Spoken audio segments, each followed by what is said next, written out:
Hello channel 5 cinema viewers, this is Krishna here. இந்த segment படம் எப்படி இருக்குது, இதில் என்ன படத்தோட ரிவ்யூ பார்க்க போகிறோம் அப்படின்னு பார்த்தீங்கன்னா, இந்த வாரம் ரிலீஸ் ஆக இருக்கக்கூடிய ஒரு படம் தான் வந்து தடை அதை உடை. விஐபி படத்தில் தனுஷோட பாடல் இருக்குது இல்லையா, அந்த ஒரு வரிகள் தான் வந்து இந்த படத்துடைய டைட்டில் தடை அதை உடை அப்படிங்கிற மாதிரி. படத்துடைய பிளாட் என்ன அப்படின்னு சொல்லி பார்த்தீங்க அப்படின்னா, 3 ஆஸ்பைரிங் ஃபிலிம் மேக்கர்ஸ் வந்து இருக்காங்க. அவங்க தங்களோட ஒரு படைப்பை ஒரு ப்ரொடியூசர்கிட்ட சொல்லி கொடுத்து ஓகே வாங்குறாங்க.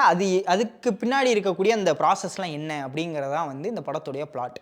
இதை நீங்கள் பார்த்தீங்க அப்படின்னா ஓகே, ஒரு இன்ட்ரெஸ்டிங்கான பிளாட்டு தான். இவங்க வந்து எப்படி இந்த ப்ரொடியூசர் ஓகே பண்ணுறாங்க, அந்த படங்கள்லாம் வந்து இந்த மாதிரி எடுக்கிறாங்க, அந்த மாதிரி எதுவும் இருக்கா அப்படின்னு பார்த்தீங்கன்னா அப்படி கிடையாது. இது முழுக்க முழுக்க ஸ்க்ரீன் ப்ளே வைஸ் ரொம்ப சூப்பராக இருக்குது இந்த கதை அப்படிங்கிற மாதிரி சொல்லலாம். ஏன்னா ஒரு நிறைய குழப்பமான ஒரு சில ஸ்க்ரீன் ப்ளேஸ்லாம் வருது. இது எக்ஸ்பிளைன் பண்ணுறதே வந்து எங்கே ஆரம்பிக்கிறது எங்கே முடிக்கிறது அப்படின்னு சொல்லி யோசிச்சுக்கிட்டு இருக்கேன் இப்போ நான். அந்த மாதிரியான ஒரு ஸ்க்ரீன் ப்ளே வந்து இந்த படத்தில் இருக்குது. ஆனால் புரியிற மாதிரி இருக்குது. அந்த வகையில் வந்து ரொம்ப சூப்பராக ஒர்க் பண்ணியிருக்காங்க அப்படிங்கிற மாதிரி சொல்லலாம்.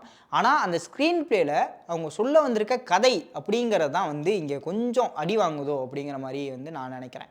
ஏன்னா இந்த 3 ஃபிலிம் மேக்கர்ஸும் ப்ரொடியூசர்கிட்ட இந்த படத்தை கொடுத்து ஓகே வாங்குறாங்க. ஃபர்ஸ்ட் ஆஃப் நீங்கள் பார்த்துக்கிட்டீங்க அப்படின்னா ஒரு கதையை வந்து கொண்டு போய் கொடுக்குறாங்க, அது ரிஜெக்ட் ஆகுது. செகண்ட் ஆஃப் வந்து அந்த கதையோட கண்டினியூட்டி மாதிரி வேற ஒரு கதையை வந்து கொண்டு போய் கொடுக்குறாங்க, அது ஓகே ஆகுது. இவ்வளோதான் கதை. இதுக்கு இடையில இது வந்து பின்னாடி இருந்து ஆரம்பிச்சிருக்காங்க. செகண்ட் கதையோட எண்டிங் இருக்கு இல்லையா, அந்த எண்டிங்கில் இருந்து படத்தை ஆரம்பித்து அந்த எண்டிங்குக்குள்ளேயே வந்து ஃபஸ்ட்டு கதையை சொல்கிறாங்க.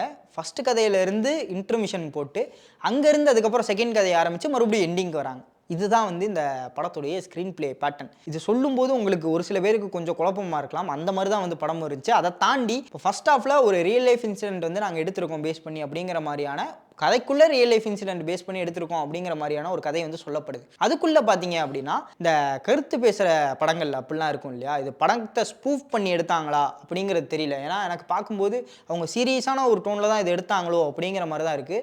ஆனால் பார்க்கும்போது ஒரு படத்தை ஸ்பூஃப் பண்ணால் எப்படி இருக்கும், இப்போ வரக்கூடிய இந்த மாதிரியான ஜானர் படங்கள் எல்லாத்தையும் வந்து ஸ்பூஃப் பண்ணால் எப்படி இருக்கும், அந்த மாதிரியான காட்சிகள் நிறையா வந்து படத்தில் நம்மளால் பார்க்க முடிஞ்சிச்சு. அவங்க சீரியஸாக பண்ணுற மாதிரி இருக்குது, ஆனால் நமக்கு பார்க்குறதுக்கு அப்படி தெரியுது அப்படிங்கிற சொல்கிறேன்.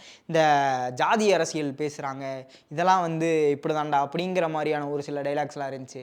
ஸ்கூல்லேயே வந்து கம்யூனிட்டி சர்டிஃபிகேட் கேட்குறீங்க அப்படிங்கிற மாதிரி ஒரு சில டைலாக்ஸ்லாம் இருந்துச்சு. அதுக்கப்புறம் நான் உங்கள் பையனை வந்து எழுதி கொடுத்துட்டு போயிரு, ஒழுங்காக கை நாட்டு வச்சுட்டு போயிரு, அந்த மாதிரி காட்சிகள் அதெல்லாம் வந்து இருந்துச்சு.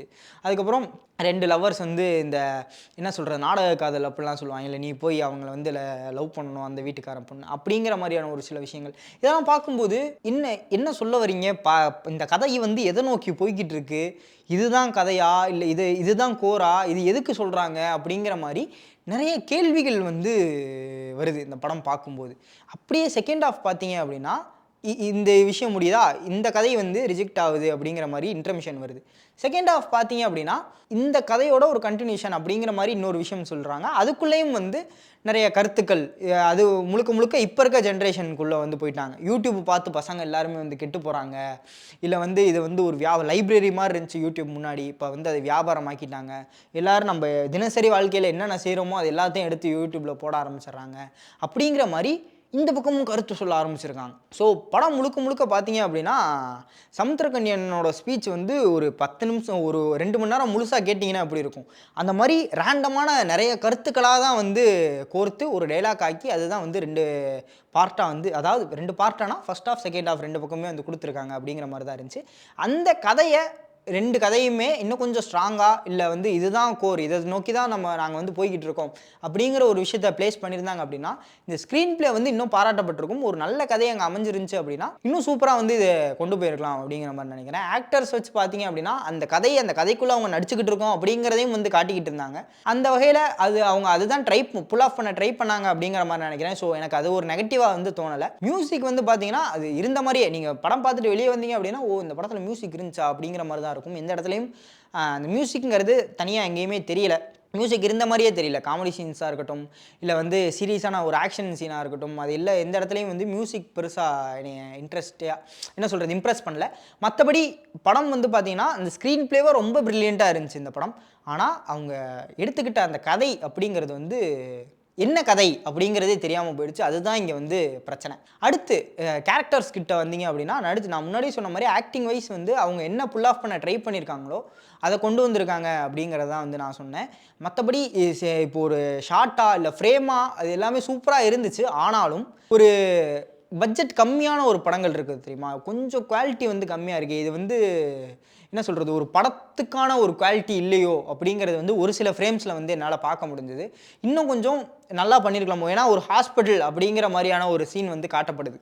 அந்த ஹாஸ்பிட்டல் பார்த்தீங்க அப்படின்னா அவ்வளோ நேச்சுரலாக அது ஒரு ஹாஸ்பிட்டல் மாதிரியே இல்லை. ஒரு வீடு, அந்த வீட்டுக்குள்ளே ஒரு கட்டில் போட்டு படுத்துருக்காங்க, ஒரு 2 மிஷின் வச்சுருக்காங்க, 2 பேர் ஒயிட் கோட் மாட்டிட்டு நிற்கிறாங்க, ஒரு டாக்டராவோ. ஆனால் இது கதைக்குள்ளே நடக்குது, இதை வந்து ப்ரொடியூசர் பார்த்துக்கிட்டு இருக்காரு அப்படிங்கும்போது இது ஓகே. ஏன்னா நம்மக்கிட்ட அதை சொல்லிட்டாங்க, அதனால தான் அதை அப்படி வச்சாங்களா, இல்லை உண்மையிலேயே அதை அப்படி தான் ஸ்டேஜ் பண்ணியிருக்காங்களா அப்படிங்கிறது தெரியல. உண்மையிலேயே அதை அப்படி அவங்க பண்ணியிருந்தாங்க அப்படின்னா இது ஒரு ஃப்ளா. இல்லை இது கதைக்குள்ளே அது அப்படி இருக்குது அப்படின்னா அது ஒரு ஃப்ளா இல்லை. இந்த மாதிரியான ஒரு குழப்பத்துக்குள்ளேயே தான் வந்து இந்த படம் போகுது அப்படிங்கிற மாதிரி நினைக்கிறேன். ஸோ நீங்கள் உட்காந்தீங்க அப்படின்னா என்னடா படம் என்னடா பண்ணிக்கிட்டு இருக்கீங்க அப்படிங்கிற மாதிரியான குழப்பத்திலே, ஆனால் உங்களால் முழு படத்தையும் பார்க்க முடியும். ஏன்னா அந்த ஸ்க்ரீன் பிளே அந்தளவுக்கு வந்து என்ன சொல்கிறது, இன்ட்ரெஸ்டிங்காக இருக்குது. அதனாலே வந்து உங்களால் முழு படத்தையும் பார்க்க முடியும். நான் படம் பார்த்துட்டு வரும்போது ஒரு ரிவ்யூ வந்து கேள்விப்பட்டேன், அந்த ஒரு விஷயம் தான். என்னென்னமோ பண்ணி எப்படியோ ரசிக்க வச்சிட்டிங்க படத்தை அப்படிங்கிற மாதிரி வந்து ஒரு வார்த்தை வந்து வந்துச்சு. ஸோ அந்த மாதிரி தான் இந்த படம் இருக்குது அப்படிங்கிற சொல்லிடலாம். உங்களுக்கு கதையாக பார்த்தீங்க அப்படின்னா சிம்பிளான பிளாட்டை ஒரு 3 ஃபிலிம் மேக்கர்ஸ் வந்து கொடுத்து ஓகே பண்ணுறாங்க. அதுக்குள்ளே ஒரு 2 கதை இருக்குது. அந்த 2 கதையில் தான் அவங்க என்ன சொல்ல வராங்க அப்படிங்கிறது வந்து புரியல. இந்த படம் முடியும் போது இதில் நம்ம எதை எடுத்துக்கிறது, இது நம்ம எப்படி பார்க்கறது அப்படிங்கிற ஒரு குழப்பம் வந்து ஏற்படுது அப்படிங்கிறதான் வந்து நான் சொல்கிறேன். இது முழுக்க முழுக்க என்னுடைய தனிப்பட்ட ஒரு பெர்ஸ்பெக்டிவ். ஒவ்வொருத்தவங்களுக்கு ஒவ்வொரு மாதிரி இருக்கலாம். மேபி உங்களுக்கு இந்த படம் வந்து ஒர்க் ஆகிறதுக்கான வாய்ப்புகள் நிறைய இருக்குது. ஸோ பார்த்துட்டு உங்களுடைய தாட்ஸ் அண்ட் வியூஸை கீழே கமெண்ட் பண்ணுங்கள், நானும் பார்த்து தெரிஞ்சுக்கிறேன். இதே மாதிரி இன்னொரு ஆசமான வீடியோவில் உங்களை வந்து சந்திக்கும் வரை விடைபெற்றுக் கொள்வது நான் உங்கள் Vijay Krishna. Signing off. By.